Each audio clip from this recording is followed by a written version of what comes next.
درود بر شما ارادتمند. الیاس فرخم، اینجا پرشن ترنده و با یک لایو غیر معمول در خدمتتون هستم. البته اینجوری که بوش میاد احتمالاً ما لایو های غیر معمول بیشتری در این روزها لااقل تا آخر امسال باید داشته باشیم. منتظر یه سری اتفاقها باید باشیم. مدت‌ها بود که در مورد این مسئله هم من هم سایر کارشناسان، من کارشناس نیستم، کارشناسان اخطار میدادن و میگفتن که ممکنه اتفاقات اینطوری پیش بیاد. من هم به عنوان یک محقق توی این مسئله عرض میکردم خدمتتون که شرایط اقتصادی به شدت داره خراب میشه، وضعیت مدیریتی توی کشور یا وضعیت حاکمیتی به یک شکلی رسیده که داره کم کم به سمت بحران میره و تازه با چیزی که ما میدیدیم توی جامعه، بحران خیلی دیرتر از اون چیزی که فکر میکردیم اتفاق افتاد. یعنی اقتصاد ایران انقدر اقتصاد بزرگیه، انقدر مردم ایران مردمی هستن که سعی کردن به هر شکلی خودشون رو حفظ بکنن،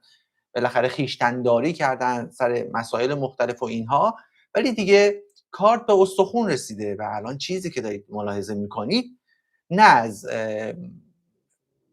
بی‌صبری مردم یا زیاده خواهی مردم، بلکه از فشار بیش از حدی که داره بهشون وارد میشه و خب طبیعی هم هستش که مردم اعتراض داشته باشن به این اتفاق. و الان همینطور که دارید میبینید اعتراض ها استارت خورده و ما امروز مخصوصا از تهران یا جاهای مختلف حالا اخبار رو با هم دیگه مرور میکنیم و به شکل زنده میریم. هر چقدر رو به تاریکی بریم یا فکر میکنم دیگه ساعتایی که الان توی تهران هست اگر توسط نیروهای امنیتی کنترل نشه یا سرکوب نشه، احتمالاً اعتراضات بیشتر میشه یا بالاخره باید منتظر باشیم که ماجراها بیشتر بشه. حالا ما تا لحظه که خبر باشه در مورد این مسائل پوشش میدیم، ویدیوهایی که منتشر میشه حتما من خدمتتون میذارم. البته درک میکنید که به خاطر پلتفرم یوتیوب بعضی از ویدیوها رو من نمیتونم منتشر بکنم، ضمن اینکه ما به هیچ ما رسانه ایم، یک رسانه بی‌طرف هستیم. ما نه تشویق به اعتراض میکنیم نه تشویق به عدم اعتراض میکنیم، صرفا بیان اتفاقاتی که داره میفته از طرف تیم پرشن ترند داره انجام میشه و سعی میکنیم یک خبررسانی عادلانه انجام بدیم. قبل از هر چیزی من یک نکته رو خدمتتون عرض بکنم. یک توییتی منتشر شد از رئیس کفتارها. به نظرم واقعا کفتارم واژه مناسبی نیست، یعنی کفتار خیلی حیوان خوبیه، متاسفانه اسمش بد درخته. مریم رجوی گفته که اعتراض بازاریان در بازار تهران و کسبه شریف تهران بازتاب خشم 10 میلیون مردمی که در اثر ستم و استثمار آخوندهای حاکم زیر خط فقر به سر میبرند و از حداقل‌های زندگی محروم هستند. از عموم مردم شریف تهران به ویژه جوانان غیرتمند میخوام به همبستگی و حمایت از بازاریان معترض برخیزند. اولا که شما نمیتونید در مورد مردم صحبت بکنید. مردم ایران هیچ ربطی به شماها ندارند خانم رجوی. شما یه عده تروریست هستید که نمیتونید تو اینجور مسائل اظهار نظر بکنید. این که در استارت این مسائل، در استارت اعتراضات مردم، یه نفر با منفوریت مریم رجوی وقتی میاد توییت میزنه، احتمالاً میخواد یک حکمی رو صادر بکنن، بگن که خیلی خب هر کس اعتراض داره احتمالاً به دعوت سازمان تروریستی مجاهدین خلق داره میاد توی خیابون و یه جورایی پرونده سازی بشه، در صورتی که این اعتراضات به حق مردم دارن له میشن زیر فشارهای اقتصادی و هیچ ربطی به هیچ سرویس خارجی، به هیچ گروه تروریستی نداره. من نمیتونم حالا از بعضی از لفظ‌ها استفاده بکنم. میخواستم حتما سر این مسئله این نکته رو خدمتتون بگم. من مطمئنم که مردم ایران هیچ ربطی به گروهک تروریستی مجاهدین خلق ندارن و اونها نمیتونن سوار موج اعتراضی مردم بشن برای اینکه از این کلاه بخوام برای خودشون بالاخره چیزی جدا بکنن. بریم سراغ اتفاقات و ماجرایی که داره پیش میاد. یه سری ویدیو منتشر شده، من حالا ویدیوها رو اینجا براتون منتشر میکنم. روی ویدیوها سعی میکنیم که صحبت بکنیم برای کسایی که احتمالاً ندیدن. من نمیتونم هر ویدئویی رو منتشر بکنم، هم برای بحث خشونتش، هم برای بحثی که حالا جایی که تصاویر مردم اگر باشه احیانا مجبور میشم که اونها رو سانسور بکنم، به خاطر اینکه ما نمیخوایم از طریق پرشن ترند حالا ویدئویی کسی توی فضای اینترنت منتشر بشه و دیده بشه. هر کس خودش دوست داشت منتشر بکنه میل خودشه، ولی ما این کار رو انجام نمیدیم. این ویدیو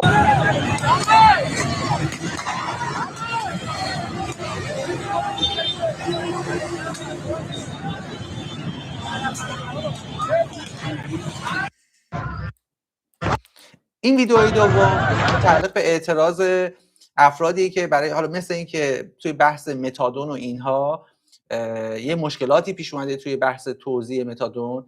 حالا یه دوست عزیزی هم برای من ایمیل زده بود و گفته بود که مثل این که خیلی از اعضای پزشکان و کادر درمان اعتراض دارن به مافیای دارو و فروش داروهای ترک اعتیاد توی بازار آزاد. من خیلی نمیدونم این اتفاق چیه و به کجا ختم میشه یا زیر سر کیه، ولی همین تو این مورد نمیتونم اظهار نظر خاصی بکنم، ولی حالا تجربه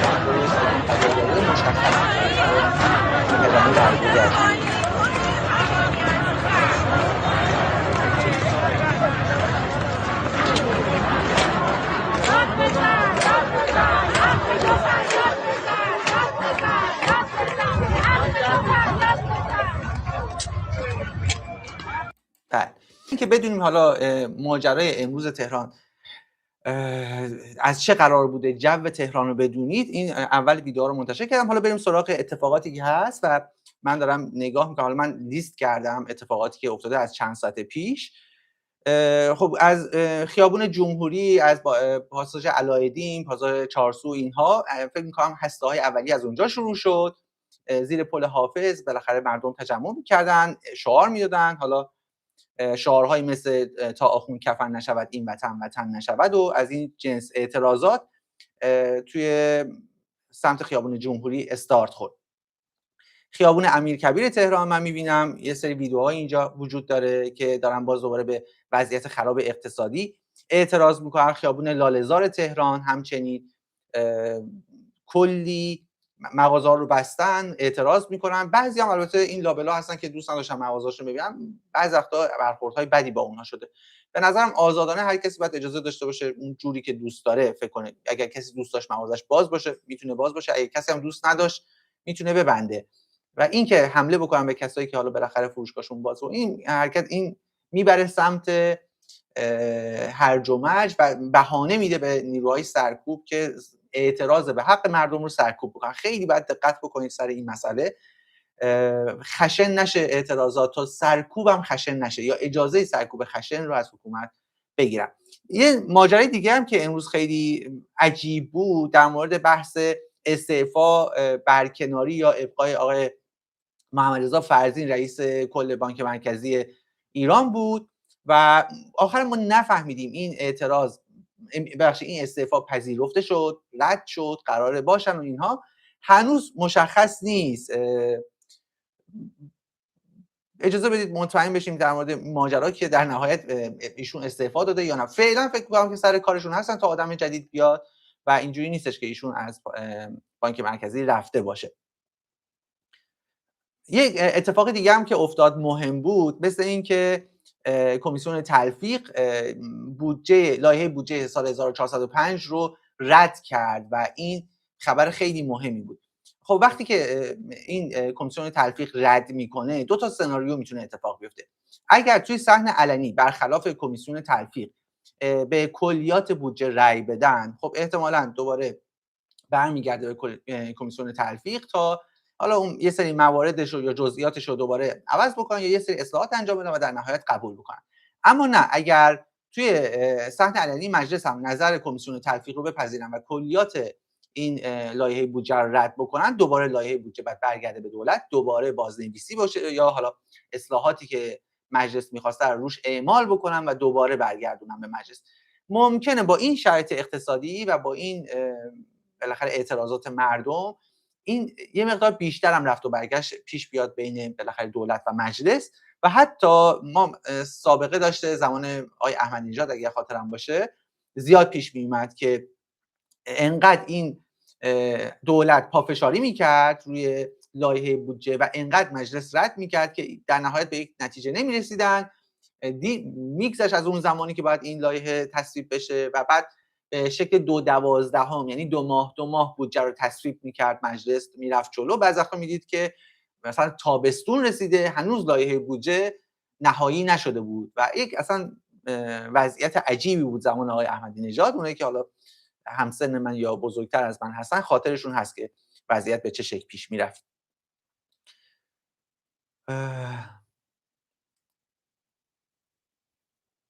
خب کامنتاتون هم تا این لحظه ببینم. آره توی بحث استعفای آقای فرزین چون 2-3 بار تایید شد و تکذیب شد، صبر بکنید که من بعداً خود وبسایت خبریای داخل رو ببینم و ببینم اگر موردی باشه آخرین خبر رو اونجا حالا خدمتتون عرض میکنم.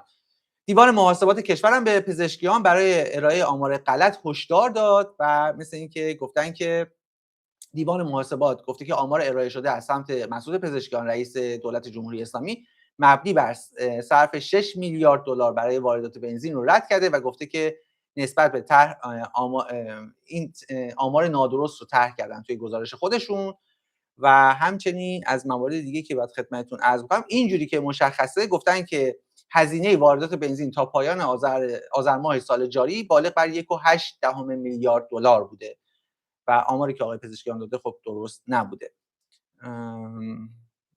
حالا یا ایشون بالاخره حواسش نبوده یا آمدانه این آمار رو اشتباه گفته، این رو نمیدونیم.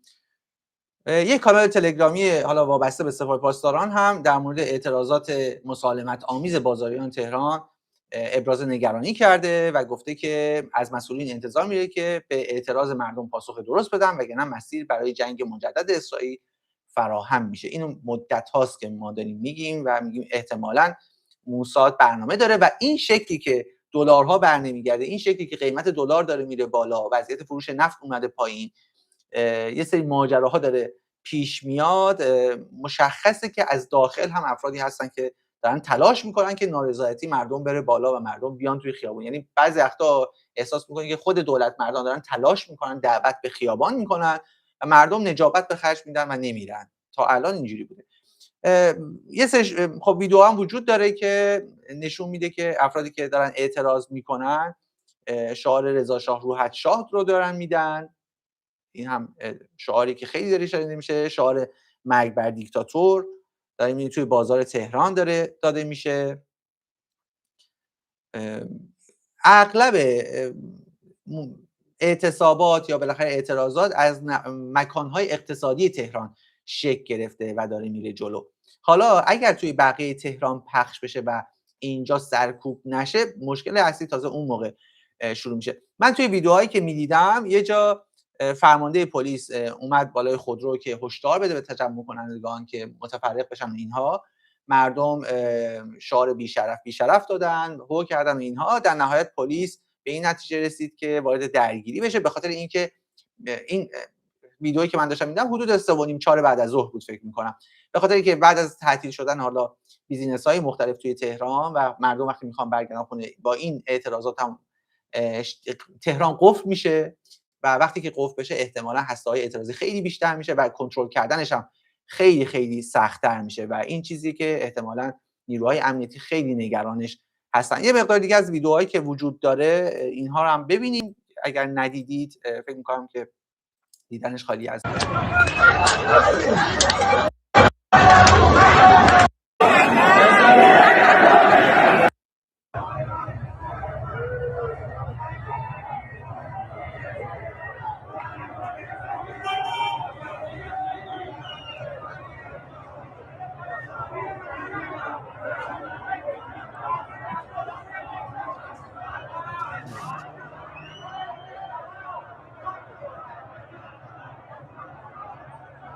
مشخصه که این اعتراضات کاملا مسالمت آمیزه و ببینید مردم نه شعار بدی میدن نه جایی رو تخریب میکنن اینها و مراقب باشید. حالا مخصوصا کسایی که توی وقت اعتراضات دارن شرکت میکنن اجازه ندید کسی بره شیشه خودروها رو بشکنه یا شیشه مغازه‌ها رو بشکنه و اینها و به اموال مردم آسیب بزنه، به خاطر اینکه این بهانه‌ای میشه که همون نشون بدن بگن که ببینید اینا یه سری اراذل و اوباشن و اینجور چیزها و برخورد خیلی جدی و سختی با مردم بشه و من نگران مردم هستم.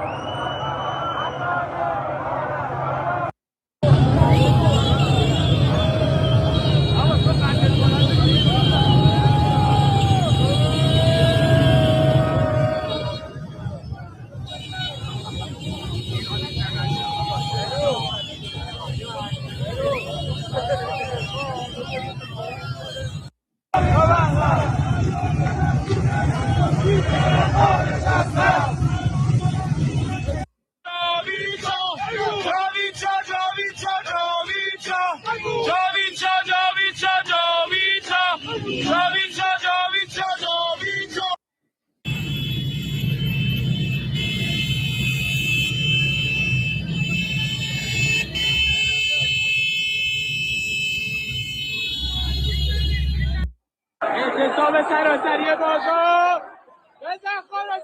ببینید این نکته‌ای که داشتم خدمتتون عرض می‌کردم، یه فروشگاه اینجا بازه و ببینید که چطور دارن برخورد می‌کنن. این کار درستی نیست. اعتصاب سراسری بازار.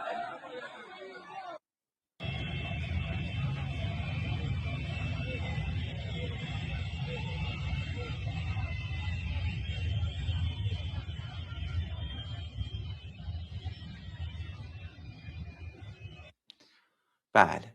خب این ویدیوهایی بود که تا این لحظه من خب به دست من رسیده بود. باز اگه ویدیوهای جدیدتری باشه حتما در موردش صحبت می‌کنیم.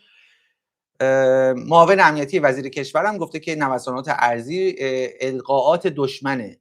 این دشمن نمیتونه القا، مثلا ایران اینترنشنال نمیتونه بیاد بگه قیمت دلار شده 200,000 تومان. دروغ که نمیتونه بگه. قیمت دلار که مشخصه و کوچک شدن سفره مردم که مشخصه.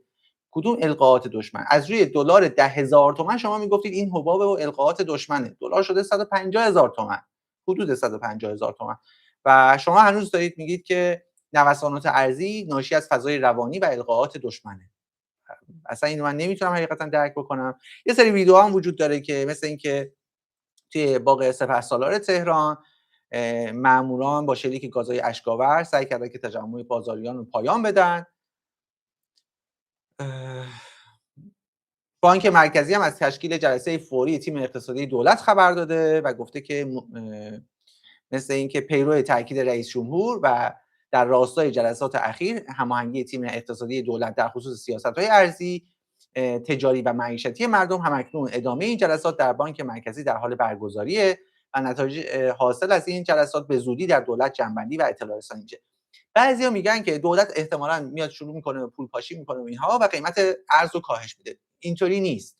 دولت نمیتونه به این راحتی قیمت ارز رو کاهش بده. حتی اگر فرض رو بر این بگید که یک حرکتی بزنن که 5,000 تومان 10,000 تومان قیمت ارز بیاد پایین، این موقت و دوباره باز میره بالا چون شرایط خراب. مگه این که فسادی که به وجود اومده یا این پولهایی که الان بلوکه شده و نمیتونه بیاد برگرده یا احتمالاً یک نهادی یک شخصی به یک شکلی این پولها رو جلوی ورودش به کشور رو گرفته، اینها باز بشه و برگرده که بازم با این شرایط اقتصادی شاید موقتا یک تسکینی بده ولی در نهایت مشکل رو حل نمیکنه. مشکل باید حل بشه و مشکل هم به این راحتی توی این مملکت قابل حل نیست. یک کلاف سردرگمه، یک کلاف پیچیده است که برای اینکه شما بخواید که این کلاف رو این گره های کور رو باز بکنید، برای باز کردن هر گره کور شاید شما 100 تا گره دیگه باشه که بعد باز بشه تا برسید تازه به اون گره اصلی و این مشکلیه که اجازه نمیده مشکلات توی این کشور و مملکت به این راحتی حل بشه. مغازه‌دار میدون حسن آباد تهران هم مثل اینکه اعتصاب کردن.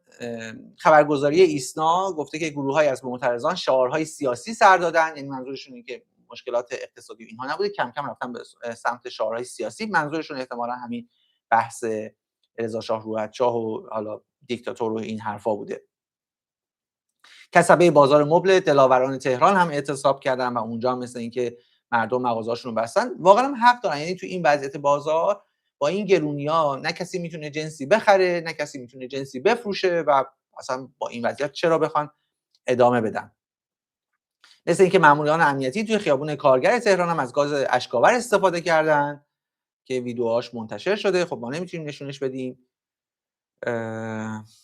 یک ساعت پیش معاون ارتباطات و اطلاع رسانی دفتر پزشکیان هم گفته که رئیس کل بانک مرکزی استعفا داده و گفتن که ممکنه پزشکیان با این استعفا موافقت بکنه ولی خب بالاخره مثل اینکه میدونید شرایط چیه، رئیس بانک مرکزی میدونه چه گندی زده و وضعیت به چه شکلیه و نمیشه اینجوری ادامه داد، ولی خب حالا بالاخره دیگه کاری ازش برنمیاد و احتمالاً شاید فکر میکنه که چون آدم بیخیالی بود فرضی با همه اتفاقاتی که افتاد و گرونی‌های عجیب و غریب طلا و دلار و اینها و وضعیت اقتصادی کشور، به هیچ جاش نبود این بنده خدا. با همین فرمون هم میتونست آخر بره دیگه، تا موقعی که برش نداشتن همین فرمون رو ادامه بده. ببینید که چه اتفاقی چه فاجعه‌ای در راهه که فرضی میدونه و میگه که آقا من دیگه برم دیگه، از اینجا به بعدش دیگه منم نمیتونم گردن بگیرم. و حالا فکر کنین که فرضی بخواد بره، کی میخواد بیاد جایگزینش بشه، هم بهش اعتماد بکنه، هم اصلا کی میاد این پست رو قبول بکنه. یعنی درسته که به خطرناکی پست دبیر کلی حزب الله نیستش، چون میدونید دیگه پست خیلی خطرناکی بود، هر کی انتخاب میگرفت اون پست رو احتمالاً یه اتفاقی براش میافتاد. اونجوری نیستش بانک مرکزی، ولی فوشخورش خیلی خوبه، به اضافه که شما میدونید هیچ کاری نمیتونید بکنید، توی تاریخ ثبت میشه. برای مثال دلار 150,000 تومان و فلان آدم آقای ایکس تحویل گرفت، مثلا دلار بگیم 200,000 تومان 300,000 تومان، نمیدونیم چقدر، نمیدونیم در روزهای آینده چه اتفاقی میخواد بیفته، و اون دلار تحویل داد. سرنوشتش همینه. هیچ کس نمیتونه بیاد ادعا بکنه که من میخوام این وضعیت رو از توی بانک مرکزی تحویل بگیرم، دلار 145 تومان رو بگیرم بکنمش 100,000 تومان، 110,000 تومان، 120,000 تومان. یعنی ببینید چی شده که ما بگیم دلار 120,000 تومان یک موفقیت اقتصادی چشمگیره. به قول اون بنده خدا میگفتش که همینم یه روزی آرزوتون میشه، همین دلار 145,000 تومان فکر کنم تا چند وقت دیگه آرزومون بشه. من بعید میدونم کسی عقل درست حسابی داشته باشه توی این وضعیت بانک مرکزی رو بیاد و مسئولیتش رو قبول بکنه. نمیدونم واقعا.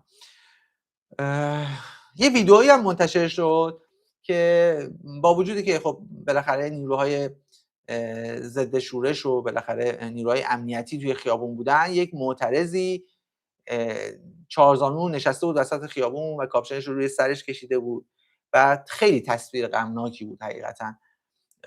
به خاطر که ببین این جوون، این کسی که اونجا بود هیچ چیزی که برای از دست دادن نداشت.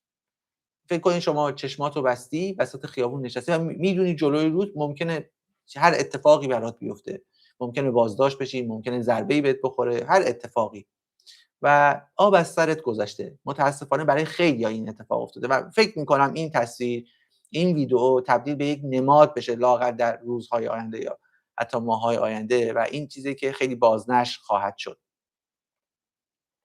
توی کرج هم دارم می‌بینم که مثل اینکه ماموران امنیتی با شهروندانی که اعتراض می‌کردن به وضعیت اقتصادی توی خیابون بهشتی درگیر شدن. تجمع‌ها مثل اینکه تا چهارراه استانبول هم ادامه پیدا کرده و مثل اینکه نیروهای یگان ویژه دارن تلاش میکنن که مسیر رو باز بکنن. این خبر 1 ساعت پیش البته. یادم از زمانی که تهران بودم و این اتفاقات میافتاد، خیابون ولیعصر رو بالاخره از بالا تا پایین و اینها و راسته انقلاب و اینها جایی بود که نیروهای امنیتی به شدت دیگه جمع می‌شدن، همه آماده باش بودن و خیلی وضعیت عجیبی پیش میومد اون موقع‌ها. الان هم احتمالاً فکر می‌کنم همچین حال و هوایی داشته باشه وضعیت ایران و بعد ببینیم که چطور پیش میره. خب مثل این که آقای عبدالناصر همتی رئیس کل بانک مرکزی قراره بشه و این خبر از سمت معاون ارتباطات دفتر رئیس جمهور صادر شده. آقای همتی خیلی یا مغز بزرگی داره که واقعا توی این شرایط داره همچین چیزی رو قبول میکنه. دمش گرم. ببینیم که در نهایت به کجا ختم میشه. خب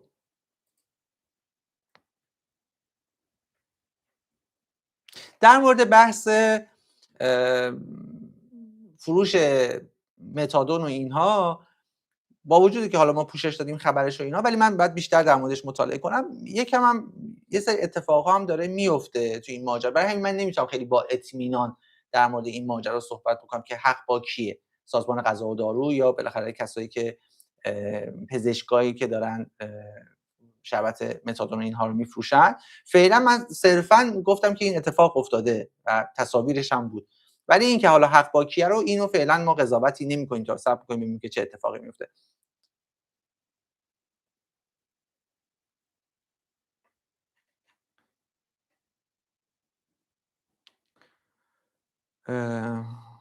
مثل اینکه روزنامه سازندگی هم تصویر اعتراضات رو نه اجازه بدید ببینم تصویری که داره منتشر میکنه. آره مسعود پزشکیانه توی در جمع بازاریان و لقب امین بازار رو بهش داده بوده. به نظرم خیلی جالبه، یه جورایی انگار که منظور خاصی داره. حالا بعد برم بخونم متن مقاله‌ش و اینها ببینم که چی داره میگه. آقای محسن هاشمی هم در گفتگو با سازندگی گفته که باید روش‌ها رو به سرعت اصلاح کرد. البته نه ببخشید این جلد مجله‌ای که هست مال 13 تیر ماهه. چرا اینو الان چرا اینو الان دارن منتشر میکنن کانال‌های انقلابی؟ اینو نکته‌ای بود که بهش دقت نکرده بودیم. خب بذارید من اینو خدمتتون نشون بدم ببینید که در مورد چی داریم صحبت میکنیم، چون بعضیا میگن که ببینم من چی رو داشتم میدیدم. این تصویری که اینجا هست که الان برای شما شیر میکنم به اسم حالا اینو اومده بود، الان من میبینم که متن این پیامی که رفته برای مثلا کانال‌های ایتا و اینها در مورد اینه که همزمان با اعتراضات بازاریان نسبت به التبابات ارضی و نابسامانی مدیریتی دولت در اقتصاد، تصویر روی جلد روزنامه سازندگی در ایام انتخابات قابل توجهه. منظورش اینه که این چون اون زمان انتخابات این عکسو گذاشتن، یه جورایی میگه که شما میدونستید احتمالاً میخواد اینطوری پیش بره، یا کسی که شما امین بازار میدونستید در نهایت منجر به همچین اتفاقاتی شده توی کشور، در صورتی که من ربطی نداره. کار اصلا از دست دولت پزشکیان خارجه و ربطی به دولت پزشکیان نداره. مشکل از جای دیگه است و تصمیمات جای دیگه گرفته میشه، مشکلات اونجا باید حل بشه. کاسبان بازار عباس‌آباد در بازار بزرگ تهران هم اعتصاب کردن، اینم داره خبرش منتشر میشه. صنف آسانسور اینها هم اعتراض کردن. آقای محمد صادق علیزاده گفتن که مشاهدات من از امروز در خیابون جمهوری جمعیتی حدود 200 نفر تا 300 نفر عموما زیر 30 سال در خط ویژه خیابان جمهوری حد فاصله بین چهارراه استانبول تا تقاطع حافظ راه افتاده بودن، شعار میدادن، دست میزدن و عملا هم خیابون رو به خصوص خط ویژه رو مسدود کرده بودن. جمعیت به سمت هر فروشگاهی که باز بود راه میافتادن و با شعار و فشار باعث می‌شدن صاحب فروشگاه کرکرش رو پایین بکشه. از موتوریا و خودروهایی که توی راه بندانگی افتاده بودن درخواست می‌کردن که بوق بزنن و به اونها بپیوندن. به جز حد فاصل استانبول تا حافظ، غالب فروشگاه‌های برای خیابان جمهوری که قبل یا بعد از این حد فاصله بودن باز بودن. این حالا بالاخره کانال‌های مثل اینو راه دیالمه که متعلق به آقای ثابتی داره منتشر میکنه، بالاخره روایت ایشون، ما روایت اونها هم بشنویم از این اتفاقات. من اجازه بدید که آخرین اخبارم چک بکنم.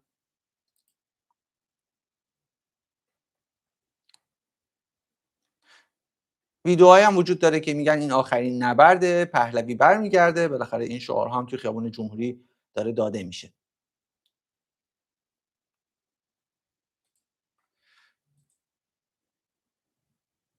خبرهایی هم داره میاد مثل این که ممکنه وضعیت اینترنت کشور با کندی و اختلال مواجه بشه. البته این نکته رو بگم، تجربه ما تو جنگ 12 روزه نشون میده که در نهایت حکومت خیلی نمیتونه به شکل ثابت اینترنت رو قطع بکنه، چون با قطع کردن اینترنت کلی از اتفاقات کشور واقعا میخوابه و اگر هم بالاخره اختلالی به وجود بیارن یا مشکلی به وجود بیارن موقته و دوباره برمیگرده. ولی هنوز این خبرهایی که تا اینجا خدمتتون عرض کردم رو نمیشه خیلی با اطمینان در موردش صحبت کرد. اینا نیاز داره که راستی آزمایی بشه.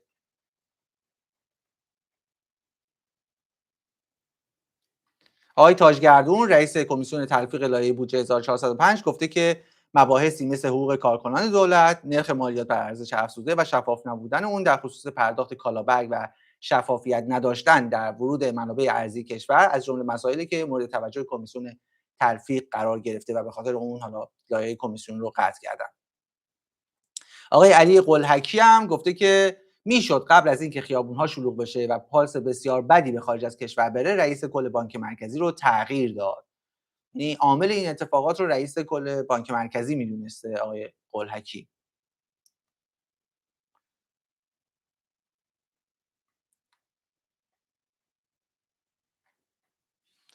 خب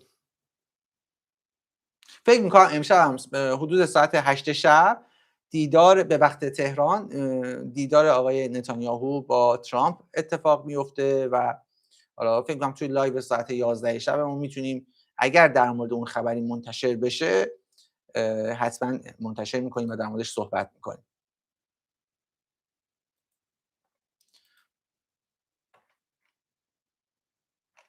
من دارم چک میکنم که ببینم در مورد این اتفاقات کلا دوستان کانال های اصلاح طلب و اینها هم دایورت کردن و اصلا اتفاقات امروز رو پوشش نمیدن. نکته‌ای که به نظرم مهمه بهش توجه بکنیم.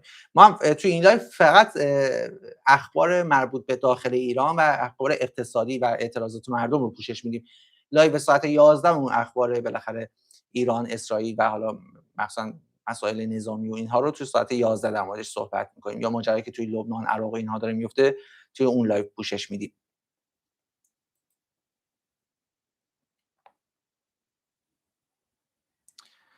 آقای کامبیز مهدیزاده داماد آقای روحانی گفته که ایران خسته است، فرصت‌ها یکی یکی دارن میسوزن و زمان به ضرر ماست. در این میدان سخت اقتصادی و بین‌المللی تنها کسی که زبان دنیا رو بلد است و میتواند ایران را از بنبست خارج کند، بنبست دیپلماسی نجات دهد، شیخ حسن روحانی است.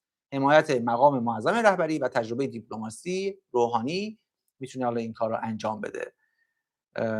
بله ایشون هم بالاخره فکر کنم کسی بودش که شغلش داماد رئیس جمهور بود و اون زمان ایشون پستای جالبی داشت زمانی که آقای روحانی رئیس جمهور بود و الان هم بالاخره دوستان هنوز میگن که تنها راه به اون رفت اینه که پدرزن من بیاد رئیس جمهور بشه یا حالا بتونه بالاخره زبان دنیا رو بلدن و میتونن برن کارهایی انجام بدن. به اضافه اینکه اصلا اگر آقای حسن روحانی میتونست کاری انجام بده، چرا همون زمانی که دو بار بالاخره رئیس جمهور بود کاری انجام نداد؟ این سوال اول. سوال دوم، اگر مگه چه چیزی عوض شده از اون موقع تا الان؟ شخصی که باید امضا بکنه و اجازه این مذاکرات رو بده هنوز این اجازه رو نمیده. اگر بخواد اجازه بده نیاز به حسن روحانی هم نداره، هر کسی دیگر رو بفرستن میتونه بره این کار رو انجام بده، میتونه بره توافق کنه. توافق کردن خیلی مسئله نیست که نیاز به حسن روحانی داشته باشه. درسته که البته حسن روحانی معتدل‌تر به نسبت خیلی از این افراد دیگه، ولی بازم مسئله این نیستش که حسن روحانی فقط زبان دنیا رو بلده و میتونه بره یک مشکلی رو حل بکنه.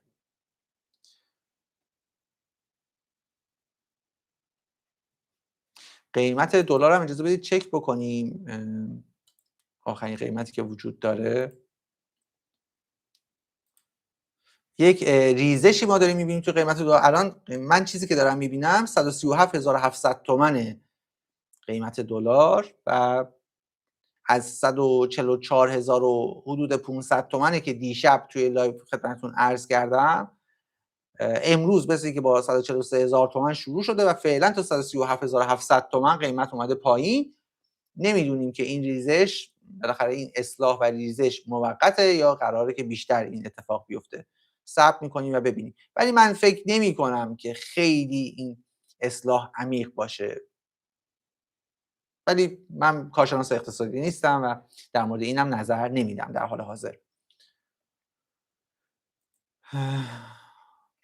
خبرهای دیگر رو خدمتتون عرض بکنیم، ببینیم که آخرین خبرهایی که مربوط به اتفاقات اقتصادی ایرانه.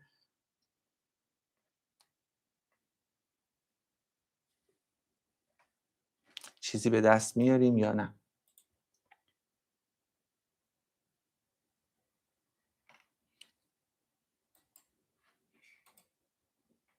خب الان همه در مورد آقای همتی صحبت میکنن که رئیس بانک مرکزی شده، چه کاری میخواد انجام بده و اینها.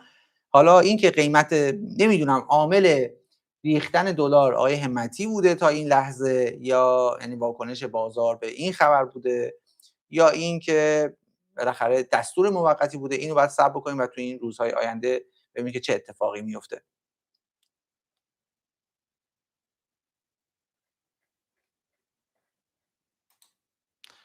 بله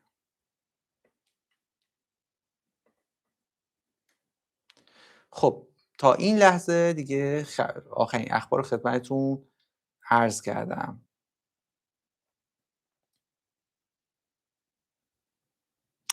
آقای علیرضا زاکانی شهردار تهران گفته که اسرائیل با آغوش باز به استقبال اعتراضات میره و مسئولان باید با انسجام دین خودشون رو در جنگ 12 روزه ادا کنن. آقای زاکانی گفته که ناترازی‌ها ما رو به سمتی میبره که مردم روزانه با مشکلات فزاینده اقتصادی مواجه میشن و این موضوع امید دشمن رو افزون و اونا رو در مقابل با ایران جری‌تر میکنه. بعد گفتن که دشمن بعد از شکست در جنگ ادعای خودش رو از من حمله میکنم تا شما شورش کنید به شما شورش کنید تا من حمله میکنم تغییر داده و این خواسته امروز دشمنه. بله. خب کامنتاتون رو ببینم تا این لحظه. گفتن از کجا جیمیل بدیم؟ اگر منظورتون به منه و میخواید چیزی برای من بفرستید، زیر تمام ویدیوهامون جیمیل من هستش و میتونید از اون طریق persian.trend.news@gmail.com ایمیل ماست و میتونید از این طریق اگر اطلاعاتی میخواید بفرستید، نکته‌ای میخواید بگید، من در خدمتتون هستم.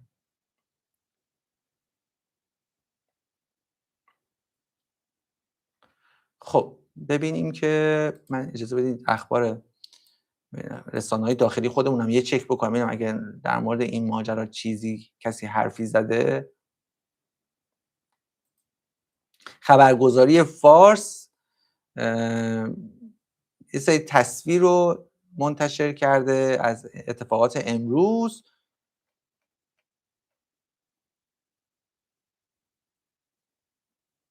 ولی منظورش اینه که اتفاق خاصی نیفتاده و در عین نظم و اینها اعتراضات اومده و تموم شده. ولی خب این تصاویر مال ظهر چیزی یا عصر،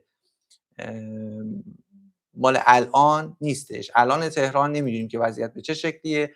اگه کسی اطلاعات چیزی داشت لطفاً میتونه جیمیل بزنه به ما و ما ببینیم، حتما در موردش صحبت میکنیم.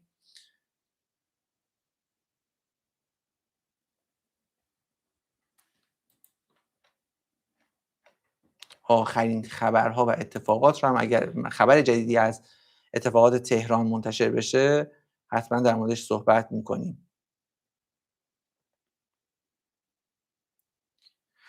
آخرین خبری که اومده، بازاریان کسبه تو بازارها و مراکز تجاری از جمله چهارسوق، بازار طلا، پاساژ علاءالدین، مجتمع چهارسو، بازار مبل دلاوران، بازار جعفری، بازار شوش، بازار بزرگ، بازار امین حضور و باغ سپهسالار فعالیت صنفی خودشون رو متوقف کرده بودن و تجمعات اعتراضی برگزار کردن.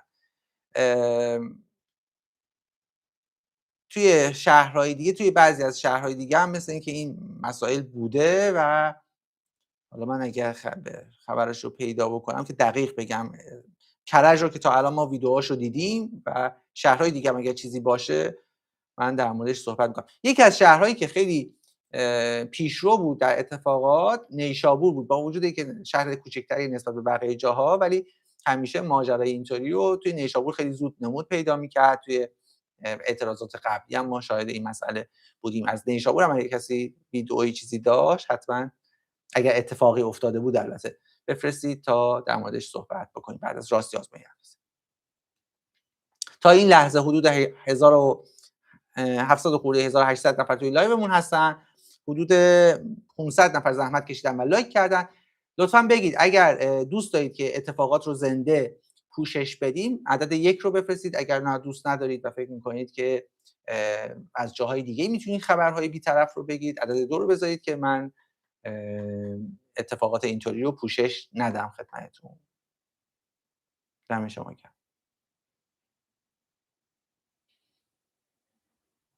بله اکثرا عدد 1 رو، یعنی اکثرا که تا الان من به جز یکی دو نفر بقیه هم عدد 1 رو گذاشتن. دمتون گرم واقعا. مرسی.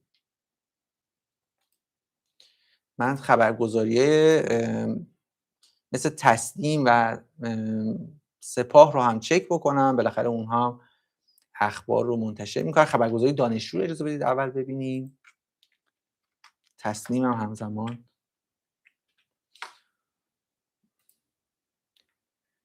توی خبرگزاری دانشجو من در مورد اعتراضات هیچی نمیبینم. بله خبرگزاری یکی از خبرگزاری بزرگ، بالاخره خبرگزاری دانشجوی در داخل، هیچی در مورد اعتراضات کار نکرده. تنها چیزی که هست من می‌بینم که به مناسبت یوم الله 9 دی سپاه پاسداران گفته که سلحشوران ایرانی در برابر هر گونه فتنه و تعرض سرزمینی شجاعانه می‌ایستند. دقت کنید در برابر هر گونه فتنه و تعرض سرزمینی. تعرض سرزمینی منظورشون اسرائیل و آمریکا و حالا هر کشور خارجی که بخواد حمله بکنه، و فتنه منظورشون اعتراضات داخلی. خسته نباشید. به قول آقای لیلاز که میگفتش که 9 دی فقط یه میدون داره، ازش یه میدون باقی مونده که اونم سوراخه. واقعا یکی از قشنگترین جملاتی که توی تاریخ معاصر سیاسیمون گفته شده همین صحبت آقای لیلاز بوده.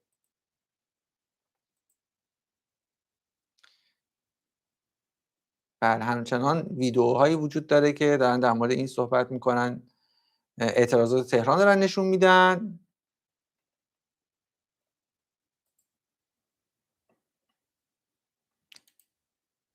جالبه، از این اتفاق هم خیلی دارن سوء استفاده میکنن. آقای ابوالفضل بازرگان گفته که رئیسی دلار 30,000 تومانی در سال 1400 تحویل گرفت و 3 سال بعد دلار 58,000 تومانی تحویل داد.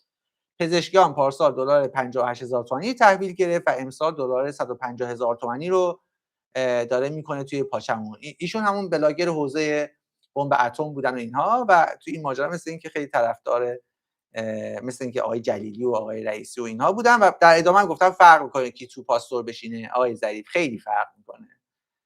مسئله اینه که این بزرگوار نمیدونه که تصاعدی داره همه چیز زیاد میشه، یا اینکه حالا البته عددهایی هم که گفته دلار 58,000 تومانی تحویل داد. البته دلار خیلی بالاتر رفت، حالا حدود 58,000 تومان درسته حالا تا اینجا. ولی مسئله اینه که 50% تا اینجا رفته بالا توی شرایطی که هنوز به وخامت الان هم نبود شرایط. یعنی نه ترامپی بود، نه جنگ اتفاق افتاده بود. این که این دوتا رو بخواید با هم مقایسه بکنید از لحاظ زمانی، اینا واقعا هیچ ربطی هم نداره. ضمن اینکه این بانک مرکزی که الان هست همون بانک مرکزی که بنده خدا ابراهیم رئیسی منسوبش کرده بود، و اینجوری هم نیستش که حالا بگید که مثلا دولت پزشکیان خیلی تغییر خاصی داده بود تو این ماجرا.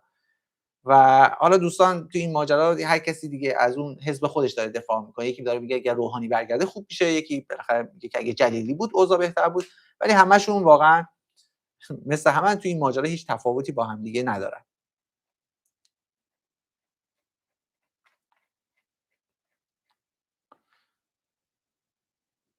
و الان ویدیوهای اعتراضی مردم رو من میبینم که توی کانال‌های خارجی هم همه دارن به عنوان خبر فوری منتشر میکنن و ویدیوها داره دست به دست میشه.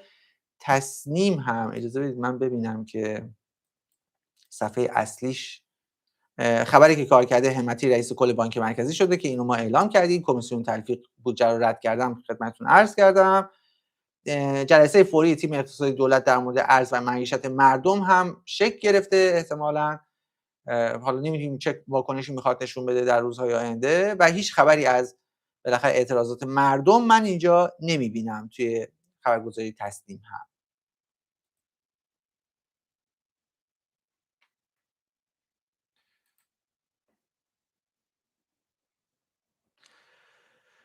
گفتم مشکل اینه که بانک مرکزی سیاست‌های مستقل نداره. اصلا توی این مملکت چیزی به اسم استقلال وجود نداره. آقای پزشکیان گفتن که آیا کشور آماده تغییرات دردناک هست؟ فکر میکنم که باید آماده تغییرات دردناک بشه، و واقعا هم دردناک این تغییرات.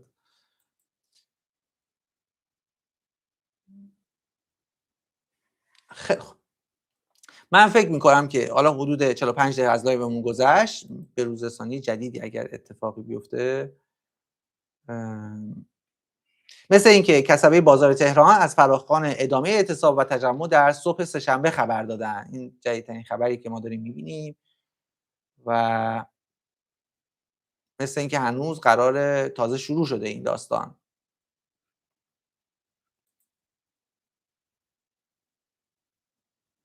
یه نکته هم وجود داره، اگر واقعا بازار اعتصاب بکنه این اتفاق به سایر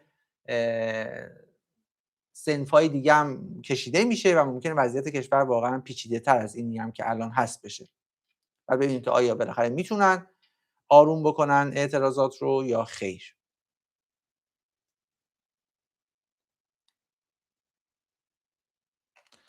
خب از اونجایی که آخرین اخبار رو خدمتتون عرض کردم و فعلا دیگه خبر جدیدتری نداریم، نمیخوام بیشتر وقتتون رو بگیرم. اجازه بدید که فکر میکنم که ممکنه با این بالاخره اتفاقاتی که داره پیش میاد امشب شب ناآرامی داشته باشه تهران، و اگر اینطور بود و ما خبر جدیدتری داشتیم، دوباره فکر میکنم که توی کانال تلگرام پرشین ترند اطلاع رسانی میکنیم. شاید دوباره مثلا ساعت 9 شب هم خدمتتون برسم اگر شلوغ شد، 9 یا 10 شب، بستگی به حجم اخبار داره. اگر نه اتفاقی نیفتاد ساعت 11 با همون روال همیشگی کانالمون در خدمتتون هستم و لایو میذاریم. این روزها یه مقدار بیشتر فکر میکنم که باید منو تحمل بکنید و من سعی میکنم که آخرین اتفاقاتی که در ایران، منطقه و جهان میفته رو خدمتتون پوشش بدم. یعنی یک رسانه تک نفره، البته با کمک همکارانم، بالاخره من تنها نیستم پشت، چند تا از دوستان هستن که کمک میکنن تو بحث تولید محتوا به من. دم شما گرم. پس فعلا لایو رو اینجا به پایان میرسونیم، ولی گوش به زنگ باشید اگر اتفاق جدیدتری بیفته در تهران حتما دوباره لایو میذاریم و در موردش صحبت میکنیم. شعارهای مختلف و اینها، حالا من ویدیوهاشو ببینم حتما در موردش صحبت خواهم کرد. تا یک لایو دیگه حدود ساعت 11 شب که مطمئن اتفاق بیفته، اگر اتفاق جدیدتری بیفته شاید حدود ساعت 10 شب یا 9 و نیم 10 شب دوباره در خدمتتون خواهم بود. فعلا خدا نگهدارتون.